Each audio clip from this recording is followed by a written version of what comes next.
Үзэгшлийн хамгаалан айлтгын өнөөдрийн онцлог зочинтойгоо бид байгууллагын дотоод хяналт болон хэрэглэгчийн хяналт сэдвийн хүрээнд ярилцахаар мэргэжлийн хяналтын ерөнхий газрын эрсдлийн удирдлага хариуцсан ахлах мэргэжилтэн доктор Түмэн Дэмбэрлэг студидтэй урьж ирүүлсэн юм а. Танд энэ өдрийн мэндийг хүргэе.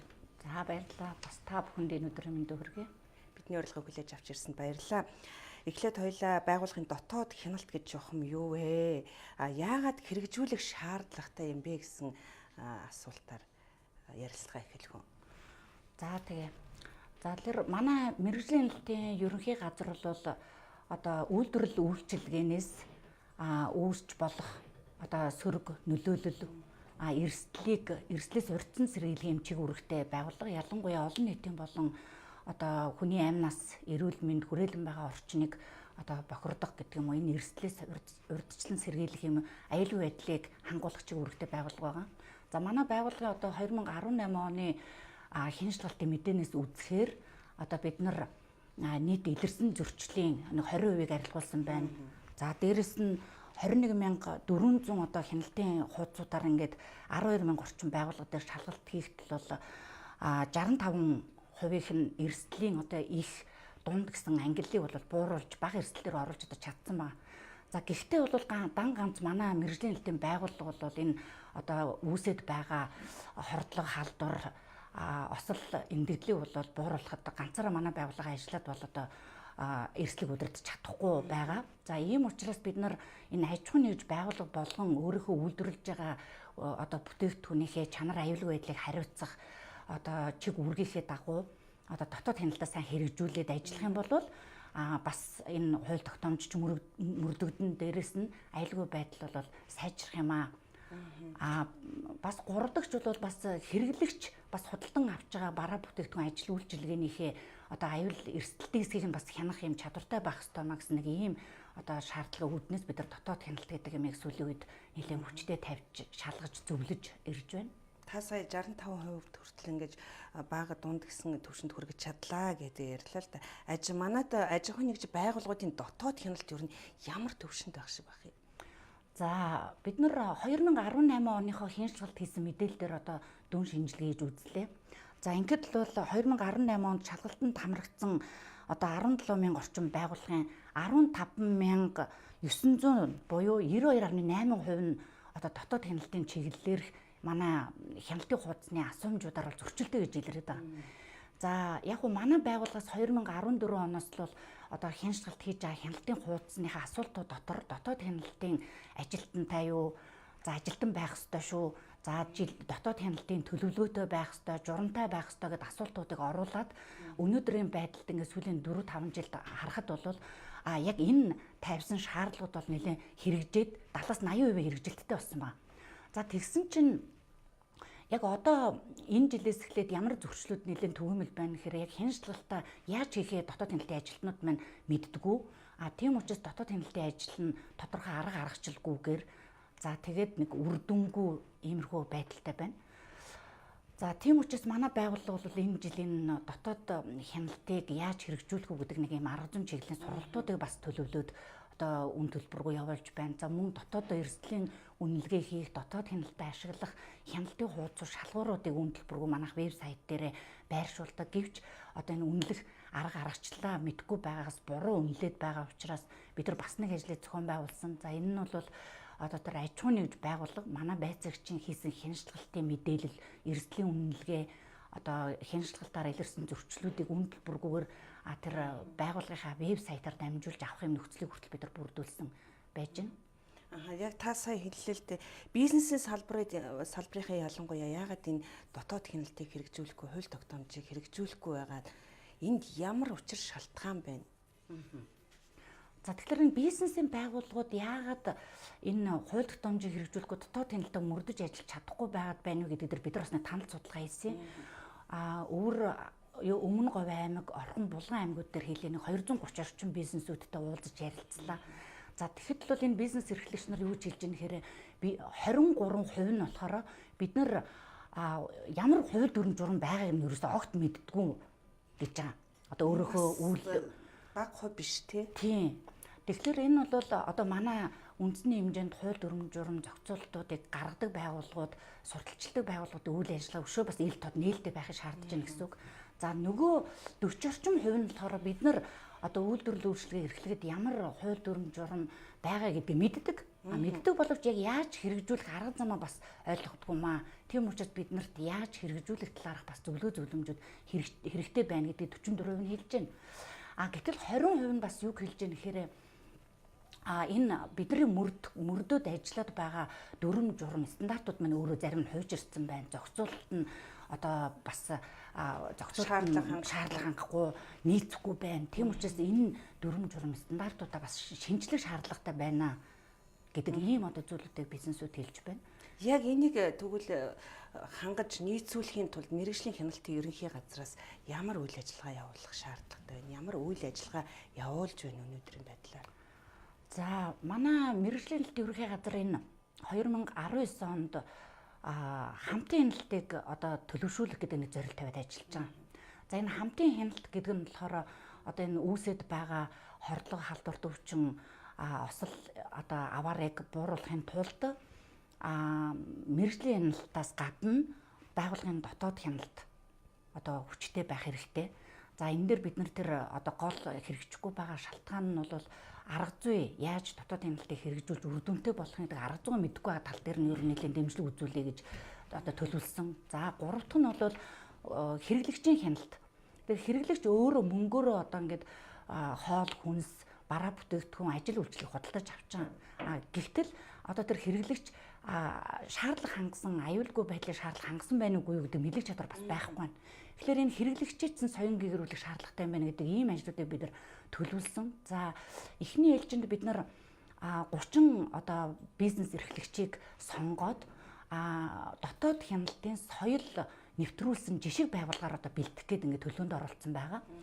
Энэ 30 байгууллагыг энэ жил бид нар очиод ингээд дотоод хяналтын арга зүйд нь сургаад үүсч болох эрсдэл аюурлыг нь бууруулахад ингээ хамтарч ажиллаад бэлтжээд дараагийн жилүүдээс бол бусад одоо байгууллагуудыг тэр жижиг болгож бэлдсэн энэ 30 байгууллага дээр төлрүүлж одоо түгээнлэгрүүлэх ажлыг одоо зохион байгуулахаар бас төлөвөндөө оруулаад ингээд явж байгаа. Яг хэрэглэгчийг бас энэ тал дээр яаж бэлдэх вэ? Байгууллагууд дотоод хяналт шалгалтыг хэрхэн хэрэгжүүлж мэдэхгүй байгаагаасаа бас их эрсдэл үүсгээд байна шүү дээ. Одоо сая нийтээрээ KFC гэхэд чинь л дотоод хяналтгүй улмаас ингэж олон хүн хоолны хордлого авлаа гэсэн бас юу дүгнэлт өгч болох юм тийм. За тэгэхээр хэрэглэгч бас одоо ямар газраар би үйлчлүүлэх ёстой юм те ядаж одоо орчин байна. За одоо ариун цэврийн угаалга цэвэрлэгээний шаардлага хангаснуу тэр одоо зарим үйлчлүүлэгч нар аяа тава халбагны угаалга цэвэрлэгээ гэдэг юм уу. За тэр хоол хүнсийг бэлтэж байгаа хүмүүс өөрөө ямар одоо шаардлага хангасан байх ёстой гэдэг энэ наацхийн одоо үйлчлүүлж байгаа болон худалдан авч байгаа бараа бүтээгдэхүүний хугацаанд дууссан юм уу. За тэр одоо шошгын шаардлага хангасан юм уу гэдэг энэ одоо шаардлагуудыг уг нь бол мэдээд одоо танах хугацаа дууссан бүтээгдэхүүн зарж ийн энүүнийг одоо хэрэглэгч бас хяналтаа тавьж худалдан авахгүй байх юм бол уусаа зах зээлийнхээ одоо худалдан авахгүй байгаа бараа бүтээгдэхүүнээр харагдаад ингээд явах хэрэгтэй юм байна. Тэгэхээр бизнесүүд хэрэглэгч худалдан авахгүй юм чи бид нар ер нь хууль дүрм журмаа мөрдөө гэдэг ийм бас одоо шаардлагад хэрэглэгчийн тавьж байгаа одоо энэ шаардлага дээр үндэслэгдээд нэг ийм аюулгүй байдлын шаардлага маань хангагдах юм байгаа. За тийм болохоор бид нар хэрэглэгчдээс бас судалгаа авч үзлээ л дээ. Хэрэглэгчид та бүхэн одоо энэ бараа бүтээгдэхүүн ажил үйлчлэгээ худалдаж авахдаа аюулгүй байдлыг хангаж одоо байгааг нь мэдж шалгаж авч чаддгүй гэдэг нэг бас тандал судалгаа Үүрангай аймаг дээр хийсэн. За ингээд асуугаад үзэхэд энд бол орлоготой орлогогүй ажилтай ажилгүй одоо төрөл бүрийн төврээр бүрдсэн хүмүүсээ судалгаа аваад үзсэн чинь 190 орчим нь болохоор бид нар гадаа худалдаалж байгаа одоо иргэдийн гар дээрээс бид бараа бүтээгдэхүүн худалдаад авчдаг юм уу? За зарим нь болохоор одоо ил задгаа худалдаа за үн хямд учраас бид нар хаа дуртай газараасаа худалдаад авчдаг. За ер нь 24 хүн бол ер нь бид нар зүгээр л одоо таралдсан бараагаа худалдаад авдаг ч гэдэг юм. Ингээд өөрсдийнхөө одоо хэрэглэгчид худалдан авч байгаа бараа бүтээгдэхүүнийхээ тэр аюулгүй байдлыг шалгаж байгаа шалгаж авах тэр мэдлэг чадвар чинь ер нь ямар байна гэхээр 62% нь бол бид нар ерөөс ямар ч тийм мэдлэг чадвар байхгүй гэж хариулж байгаа.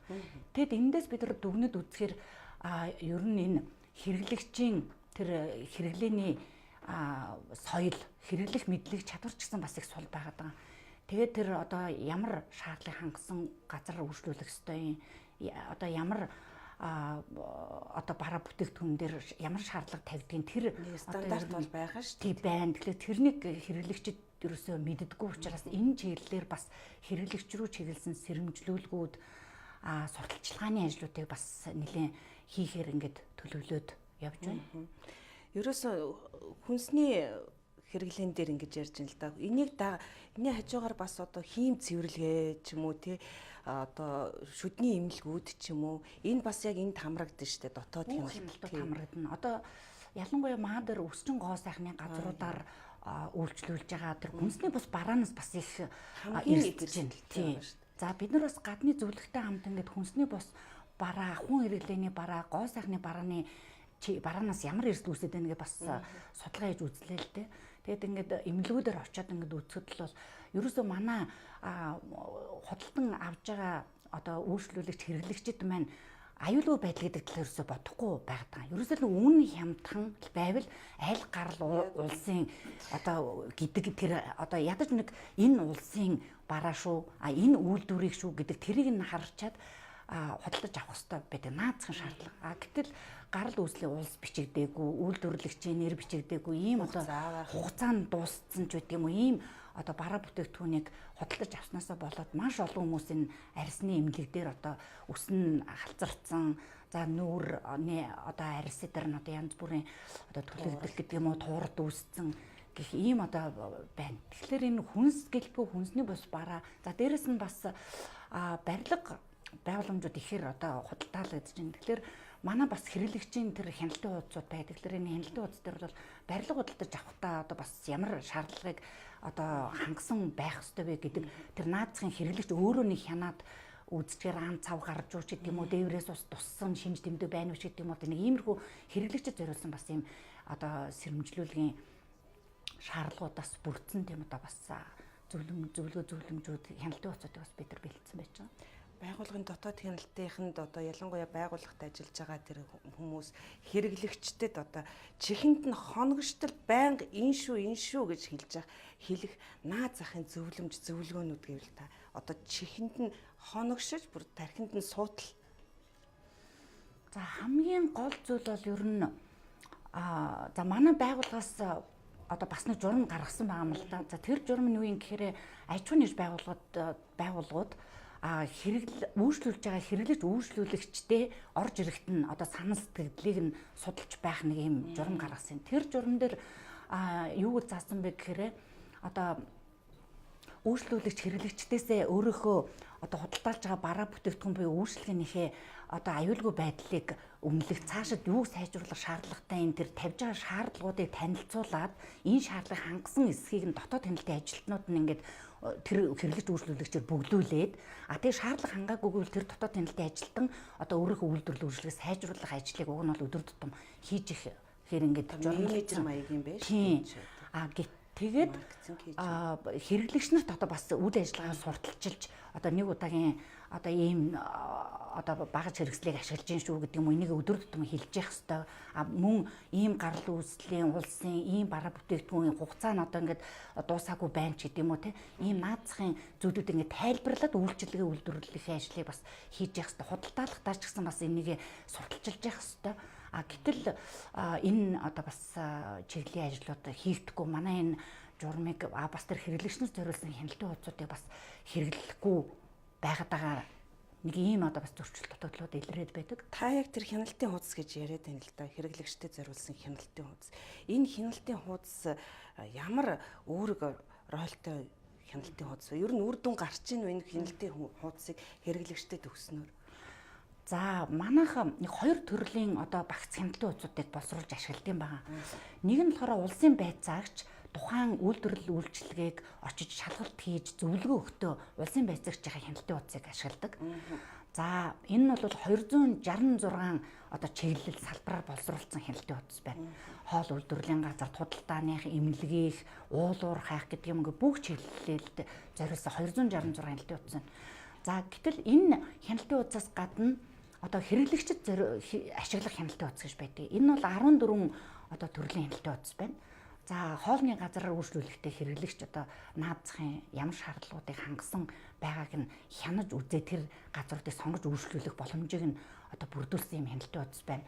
За эмнэлгийн газраар эмийн сангаар үйлчлүүлэх одоо худалдан авч байгаа эм нь ийм шаардлагуудыг хангасан байвал та худалдаж аваарай гэд одоо сэрэмжлүүлэх зорилгоор наадзахын шаардлагуудыг тусгацсан юм хяналтын утасууд байна.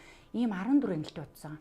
Тэгэд энэ 14 хяналтын утсыг бид нар бас байгууллагын вебсайт дээр тавиад онлайнаарч бүглүүлдэг. Бас дээрэс нь манай байцаагч нар шалгалт хийж явах явцдаа яг тухайн шалгалт хийж байгаа газар үйлчлүүлж байгаа хэрэглэгч нараа бас бүглүүлж одоо байнгын үйлчлүүлж явах явцад чинь энэ байгууллагын шаардлагыг хангаж гин үгүй юу? Та энэ одоо тавьж байгаа шаардлагуудыг энэ байгууллага дээр тавьж хэрэглэгчийн хяналтаа тавьж чадж гин үгүй юу гэдгийг бас хяндаг. Ингээд бол яг манай танилцуулганд хамрагдсан нэг 380 орчим хэрэглэгч иргэд бол нэг 70% нь энэ хэрэглэгчийн хяналтын утсыг бид нар юусэн мэддэггүй маа. Тэгээд энэ хэрэглэгчийн хяналтын утсыг ингээд яг сая ингээд бас танаас сурталчилгааны үед ингээд бөглөөд үзлээ. Ингээд бөглөөд үзсэн чинь үнэхээр миний мэддэггүй одоо асуудлуудыг энэ хяналтын утас дотор дурдсан байна. Тийм болохоор бид нар энэ хэрэглэгчийн хяналтын утсыг ер нь бүгднгийн татаж аваад тэгээд одоо энэ нэгэнт ингээд мөнгөөрөө бид нар энэ одоо ажил үйлчилгээ бараа бүтээгдэхүүн одоо юм худалдаж авахдаа энэ шаардлагыг хангаж үгүй юу гэдгийг бид нар өөрсдөө л шалгаад ингэ худалдаад авчих юм бол биднэрт ямар нэгэн одоо хордлоод орох гэдэг юм уу одоо чанаргүй бараа бүтээгдэхүүн худалдаж авч одоо эрсдэлд орох гэсэн хохирох гэсэн ийм одоо зүйлээс бид нар өөрөө өөрсдөө сэрэмжлүүлж чадах юм байна гэсэн ийм одоо зүйлийг хэлж ирсэн. Тийм болохоор ер нь одоо энэ хэрэглэгчд маань бас энэ манай байгууллагын вебсайт руу ороод тавьж байгаа сэрэмжлүүлгүүд болон энэ хэрэглэгч нар зориулсан одоо хяналтын утсуудыг бас сайн судлаад үзэх юм бол одоо өөрийгөө аюулгүй байдлаас одоо урьдчилан сэргийлж чадах юм байна. Гурван талын хяналт гэдэг тар түрүүн бас ярианда дурдсан л та. Энэ гурван талын хяналт чинь гуруула хамтдаа уялдаж байж энэ хяналтын журам бол цогцоороо бас бүрдэх нь шүү дээ. Үр дүн илүү хэрэг гарах нь байна. Тий. Одоо манай байгууллагаас энэ эрсдлийг удирдахын тулд мэргэжлийн хяналтын байгууллагын эрсдлийн удирдлагын стратеги гэдэг нэг баримтчийг боловсруулад шадар сайдаар батлуулан мөрдөө явж байгаа. Энд нь юу байгаа гэхээр за энэ одоо тухайн байгууллага дээр үйлдвэрлэлийн үйлчилгээнээс нь шалтгаалаад одоо хүн осолд ороод нас барах ч юм уу эсвэл хоолны хордлого бараа бүтээгдэхүүнээс нь шалтгаалж одоо хордлого гарах гэдэг эсвэл байгаль орчны агаар ус хөрс ингээ бохирдох гэдэг эмнээс хордох гэдэг энэ аюул эрсдлүүд бол аж ахуйн нэгж байгууллагын хариуцах ёстой ажил байгаа. Гэтэл аж ахуйн нэгж байгууллагууд одоо энийг хариуцахад нь манай мэргэжлийн хяналтын байгууллага одоо дэмжлэг үзүүлэх нэг 4 арга замыг энэ стратеги дотор дурдж өгсөн байна. Энэ нь болохоор манай байгууллага мэргэжлийн хяналтын байгууллага бол уг нь зөрчил тутал илэрлэх юм бол шууд албадлагын аргыг хэрэглээд одоо нэгдүгээрт аюул эрсдлээс сэргийлэх нэг боломжтой гэдэг аргыг заасан байна. Энэ баримтчиг дотор. За хоёрдугаарт нь болохоор одоо эрсдлийн үнэлгээ хийчихэд бүх байгууллагууд бүх үйлдвэрлэлийн үйлчлэгийг манай одоо байцаагч нь шалгах хүний хүчж байхгүй санхүүгийн нөөц хязгаарлагдмал. Тийм учраас одоо энэ эрсдэл өндөртөө дээр нь л зөвхөн төвлөрч зөвлөгөө зөвлөмж одоо энэ арга хэмжээгээ хэрэгжүүлэх нэг хоёр дахь стратеги байж байгаа. За гуравт нь бол энэ аюул эрсдлийг гаргаад байгаа энэ аж ахуйн нэгж байгууллагын эрсдлийг нь хуваалцах гэдэг нэг зарчим байгаа.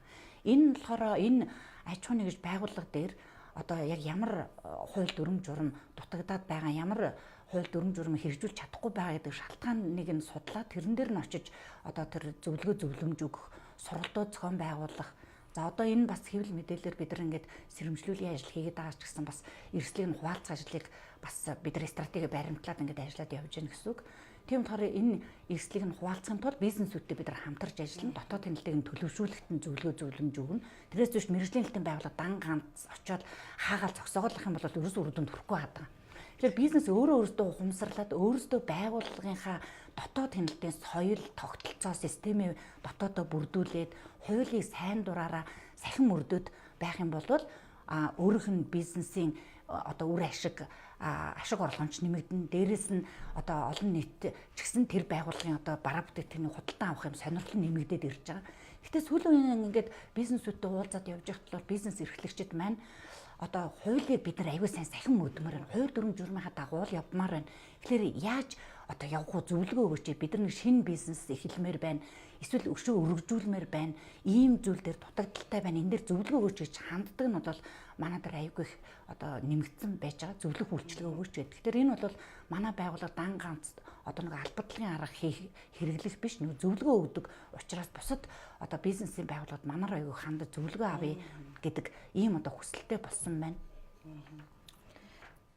За танд баярлалаа. Өнөөдөр та бүхэн их сонирхолтой ярилцлаа. Хэрэглэгч бас өөрөө эргэн тойронд байгаа хүрээлэн байгаа өөрийнхөө хэрэгжилж байгаа бүхэнд тодорхой хяналт тавьж шаардлагыг өөртөө тавих юм бол ямар нэгэн эрсдлээс өөрийгөө бас хамгаалж чадах нэ гэж энд бас үзэж болох юм тийм үү. Баярлалаа танд. Өнөөдрийн онцлог зочин маань байгууллагын дотоод хяналт болон иргэдийн хяналт сэдвээр мэргэжлийн хяналтын ерөнхий газрын эрсдлийн удирдлага хариуцсан ахлах мэргэжилтэнд доктор Түмэн Дэмбэрэл та бидэнд ярилцлага мэдээлэл өглөө. Бидэнтэй хамт байсан үзэгчдэд баярлалаа.